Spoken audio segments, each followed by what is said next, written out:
Imitwe y'inyeshyamba ishyigikiwe na leta y'Uburusiya iravuga yuko hagabweho ibitero hakoreshejwe imbunda ziremereye cyane z'ubwoko bwa mortars. N'imbunda ubundi ngo ziri kuri mizinga. Izi nyeshyamba zivuga ko hakoreshejwe launchers ari kuri amagrenade hamwe na machine guns. Ni ibitero bigera kuri 4 byagabwe nk'uko Al Jazeera ibitangaza. Izi nyeshyamba ziyomoye kuri Ukraine zihikiwe na leta y'Uburusiya zigashinja guverinoma ya Ukraine kuba ariyo yagabye bene ibyo bitero. Ibi ngibi byatangajwe n'abayobozi bakuru b'intara ya Luhansk. Intara ivuga yuko yamaze kuba repubulika ukwayo itakibarizwa kuri Ukraine. Ubutegetsi bwa leta ya Ukraine nta kintu bwatangaje, ndetse n'umuryango wa Organization for Security and Cooperation in Europe umaze igihe ugenzura neza ibibera ahangaha muri Ukraine nta kintu uratangaza.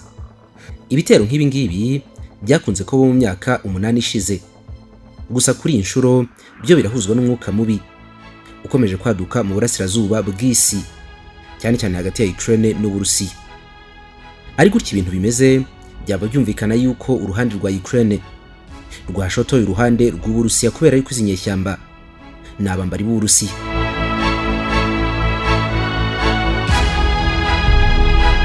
Byari bimaze iminsi bivugwa yuko Uburusiya bwatangiye gukura izi ngabo hafi y'umupaka w'Uburusiya na Ukraine.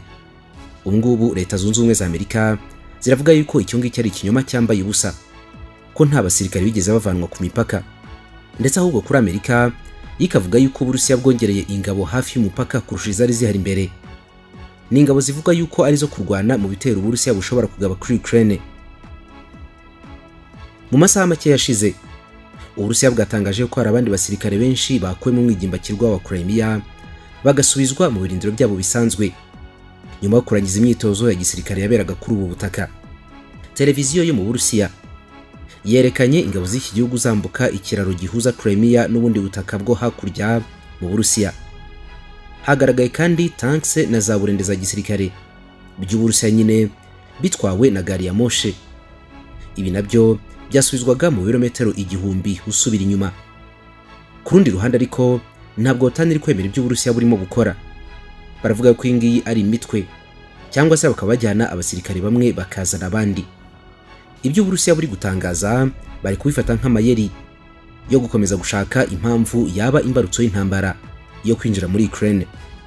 Umutegetsi ukomeye muri leta zunze ubumwe za Amerika yatangaje yuko ibyavuzwe n'Uburusiya ko buri kuvana ingabo ku mupaka wa Ukraine ari ikinyoma cyambaye ubusa, ngo ahubwo birashoboka yuko hari izindi ngabo zigera ku 7,000 inshyashya zaje mu kazi ziyongera kuzari zihasanzwe.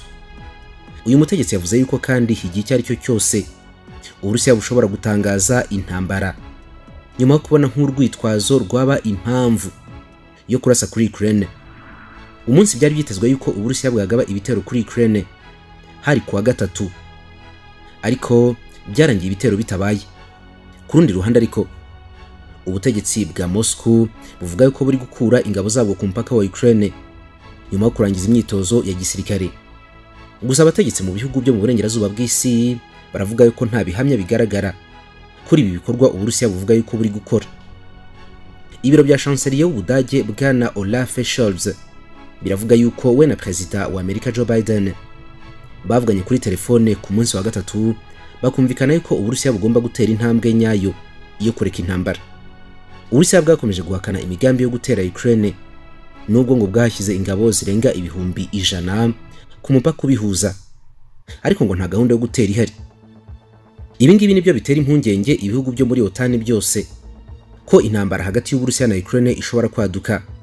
Ariko nanone Uburusiya bukavuga yuko ibyitwa intambara n'amakimbirane ari kuvugwa mu burasirazuba ari ugukabiriza cyane ku burengerazuba bw'isi buyobowe na Amerika. Bati murakabiriza rwose, nta gahunda y'intambara dufite, ibyo mwandika mu itangazamakuru ahubwo nibyo ntambara.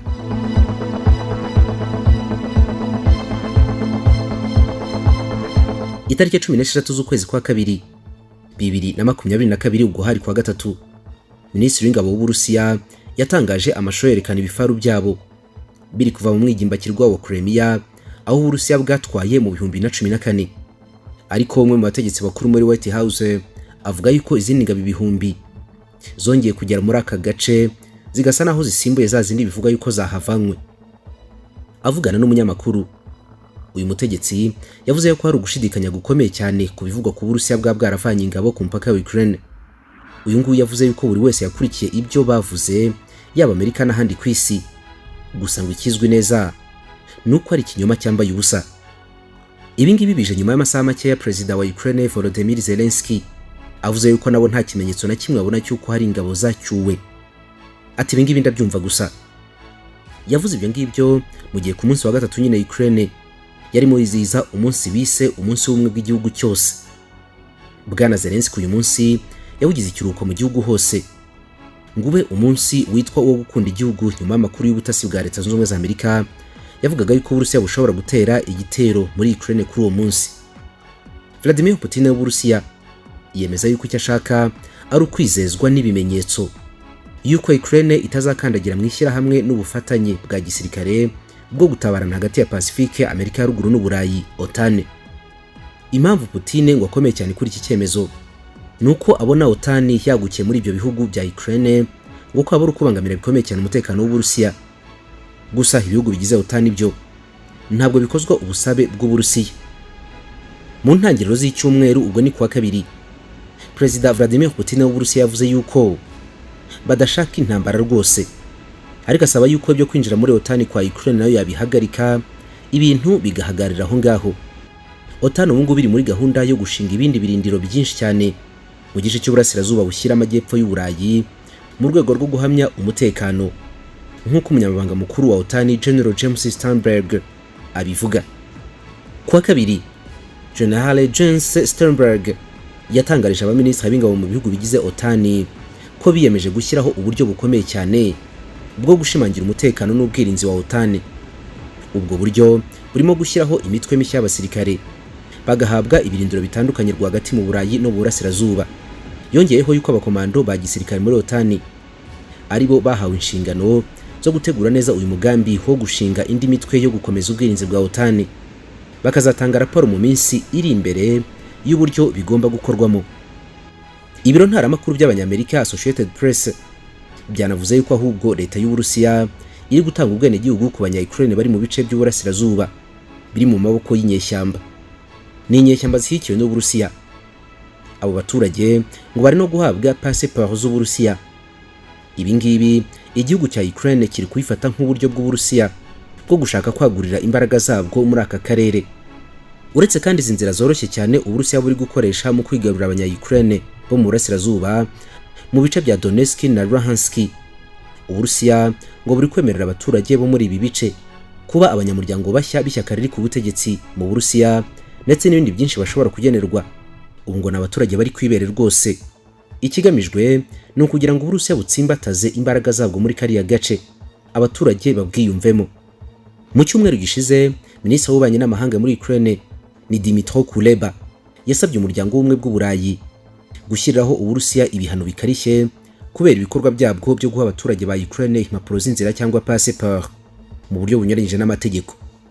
Ibihugu 20 bivuga ko bikize kurusha ibindi ku isi biri muri G20. Abaminisitiri babyo b'imari bari gukora inama y'iminsi 2 mu murwa mukuru wa Indonesia, Jakarta, aho bari kwiga neza ku kaga gatewe n'amakimbirane akomeje muri Ukraine. Abangaba bavuga yuko umwuka mubi hagati y'Uburusiya n'ibyahoze ari Repubulika z'Abasoviyete uteje akaga gakomeye cyane. Uyu mwuka uzatuma ubukungu bw'isi bwikubita hasi, n'ubundi bwari bwarazajwe n'icyorezo cya COVID-19.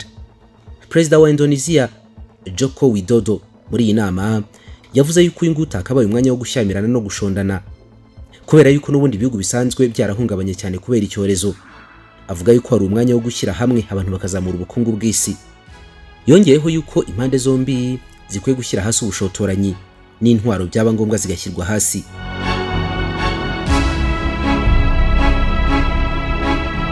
Ubwami bw'Ubwongereza bwatangaje yuko buri guteganya gukuba kabiri ingabo zabwo ziri muri Estonia nk'umugambi wa OTAN wo gukaza umutekano n'ubwirinzi. Ubwongereza kandi buvuga yuko izo ngabo zizoherezwa hamwe n'ibikoresho bya gisirikare birimo ibifaru n'ibimodoka bya burende by'intambara. Ben Wallace ni minisitiri w'ingabo w'Ubwongereza yavuze yuko ku bufatanye na OTAN bari gushyiraho ingabo n'ibikoresho by'intambara zo ku butaka, mu nyanja no mu kirere mu rwego rwo gukaza umutekano n'ubwirinzi. ngo ni ukugira ngo bahagarike igitutu n'inkeke batewe n'ingabo z'Uburusiya ku mpaka wa Ukraine. Ben Weras avuga yuko OTAN n'abambari bayo bamaze kwemeranya yuko igikorwa cy'Uburusiya cyo kwigarurira Ukraine waba ari umugambi w'intambara karahutaka, intambara yeruye yagabwa ku bihugu by'uburengerazuba bw'isi, ngo nabyo rero byakwitabara. Ni mu gihe kandi muri Ukraine bavuga yuko bamaze kugera ku bushobozi bwo kuba bakwirinda ubwabo mu gihe Uburusiya bwabo bateye. Perezida Zelensky wa Ukraine ku munsi wo kuwa gatatu yari yagize umunsi w'ubumwe, yavuze ko ntabwo bana butoya bafitiye Uburusiya, ndetse yuko igihugu cye cyiteguye neza kwinjira mu ntambara igihe byaba ngombwa. Mu Burusiya ho rero bari kubibona ukundi. Mu murwa mukuru Moscow hari icyuka gihari cy'uko Leta Zunze Ubumwe za Amerika na OTAN bari gushaka kwifashisha Ukraine mu kubona uburyo bwo gusagarira no gusatira Uburusiya. Cyakora Uburusiya bwagumije kuvuga yuko budashishikajwe cyane n'intambara.